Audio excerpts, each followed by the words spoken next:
سلام به همگی، مریم حبیبی هستم. به کانال آشپزی من خیلی خوش اومدید. کیک اسفنجی یکی از بهترین کیک ها برای خامه کشی و درست کردن انواع کیک تولده.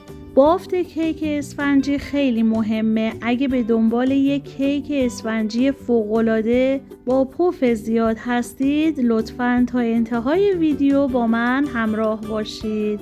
من برای درست کردن این کیک اسفنجی از قالب به قطر 20 سانتی متر استفاده می کنم. به خاطر همین یک کیک اسفنجی 6 تخم مرغ درست می کنم. به 6 عدد تخم مرغ احتیاج داریم که من زرد و سفیده رو از هم جدا می کنم.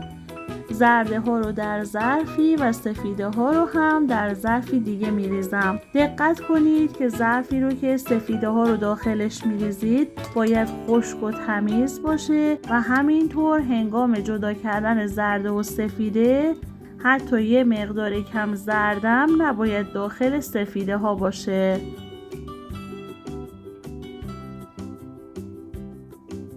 یه مقدار خیلی کمی نمک، حدوداً 2 گرم و نصف قاشق چایخوری وانیل به زرده ها اضافه می کنم. کمی هم می زنم تا زرده ها از حالت لختگی خارج بشن.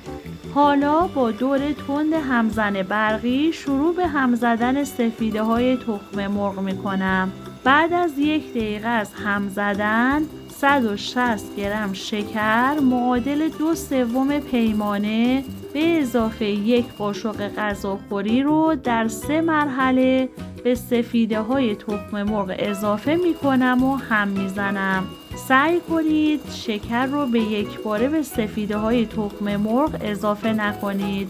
یکی از مهمترین علتهای بالا اومدن کیک اسفنجی همین اضافه کردن تدریجی شکر به سفیده های تخم مرغ و هم زدن با اون هستش. هم زدن سفیده ها با همزن برقی رو تا جایی ادامه میدیم که 1. وقتی ظرف رو برمیگردونیم سفیده ها ازش خارج نشه. 2. جای پره های همزن داخل ظرف بمونه. 3. مخلوط سفیده و شکر حالت خامه‌ای به خودش بگیره. و 4 که از همه مهمتره، وقتی همزن رو از ظرف خارج میکنیم هنگام خارج کردن همزن یه برآمدگی مثل قله ایجاد شه. این یعنی سفیده هامون خوب فرم گرفته و موقع اضافه کردن زرده های تخم مرغ هست. زرده های تخم مرغ رو اضافه می کنم و در حد مخلوط شدن با همزن هم می زنم. حالا 150 گرم آرد معادل 1 پیمانه رو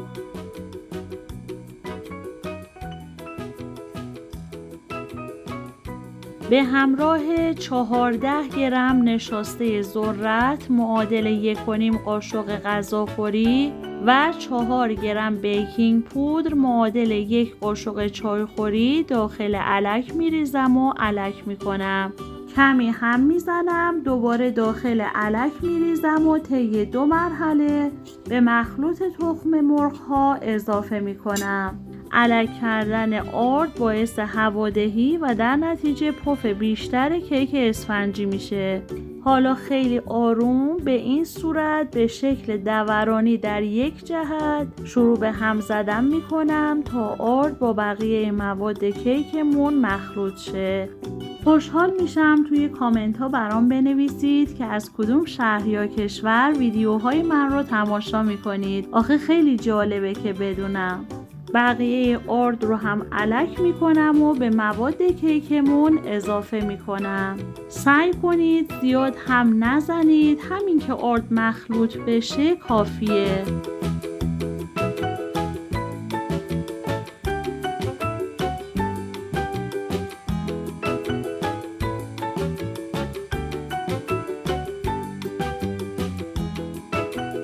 چهار قاشق غذاخوری روغن مایع معادل 60 میلی لیتر و 2 قاشق غذاخوری شیر همدمای محیط معادل 30 میلی لیتر رو داخل ظرفی میریزم. کمی هم میزنم تا با هم مخلوط بشن و بعد مقداری از مواد کیک رو اضافه میکنم.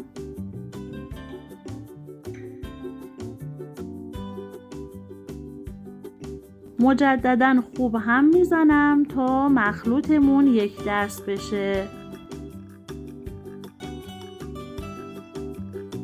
وقتی که یک دست شد اون رو به بقیه مواد کیکمون اضافه میکنم. دوباره خیلی آروم شروع به هم زدن میکنم. نیاز به هم زدن زیاد نیست، چون اگر بخوایم زیاد هم بزنیم بعد از پخت کیکمون اون اندازه‌ای رو که دوست داریم پف کنه رو دیگه نمیکنه.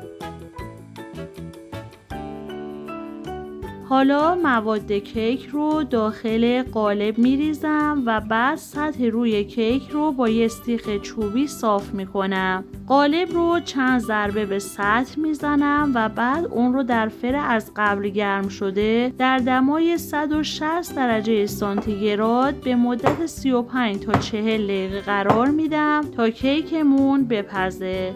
بعد از این زمان کیک اسفنجی ما آماده است. همونطور که میبینید کیک خیلی خوب بالا اومده. بافت این کیک فوق‌العاده نرم و اسفنجی. نهایت استفاده رو میتونید از این کیک اسفنجی ببرید. سعی کردم تمام نکات رو بگم، ولی باز اگر سوالی داشتید در قسمت کامنت ها برام بنویسید. خیلی ممنون که تا انتهای این ویدیو با من همراه بودید.